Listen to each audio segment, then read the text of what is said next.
আজি আল্লাহ পাকে ক্ষমার যশ হয়েছে, সব আমাদের রাজা ফেরেশতা হকের জড়িয়ে দিয়ে, কিন্তু রোজার রাজা আল্লাহ পাকে নিজ কুদরত দিয়ে আমার সময় 10 দিন মান আছিল এই রোজার মধ্যে, গতিকে মই সিদিনা তেওঁৰ প্ৰশ্ন গৈছিলোঁ। তেওঁ অলপ মই আমাৰ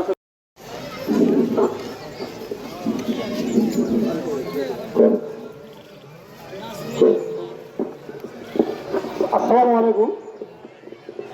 আমার প্ৰাক্তন সমাজৰ পিছত সকলোৱে তেখেতৰ কাৰণে বা আমাৰ মহিমুৰবী যিবিলাক সকলো আছে তেখেতৰ মাতৃৰ কাৰণেও দোৱা কৰিব, আৰু তেখেতৰ কাৰণে খাস কৰি দোয়া কৰিব, কাৰণ তেখেত বহুত দিন আমাৰ ঈদগাহ ইমান নদী কৰিছে।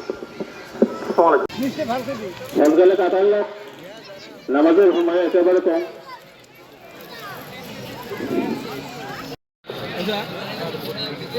কিন্তু আদর সহকারে আল্লাহ পাকে আপনাকে এনেকুৱা মর্যাদা দিছে যা মই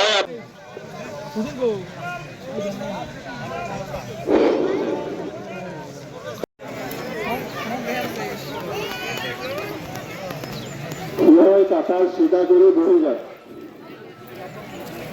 এটুকু আল্লাহ পাকে দেওয়ার জন্য প্রস্তুত।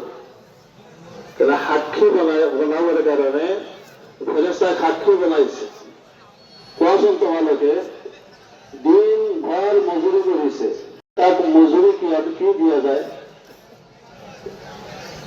তো বাল্লা 1 মাস জোড়া পরিশ্রম করিলে, আমার ওষুধ কান্দিলে তেওঁলোকক কি দিয়া যায়? মই ক্ষমা কৰি দিলো,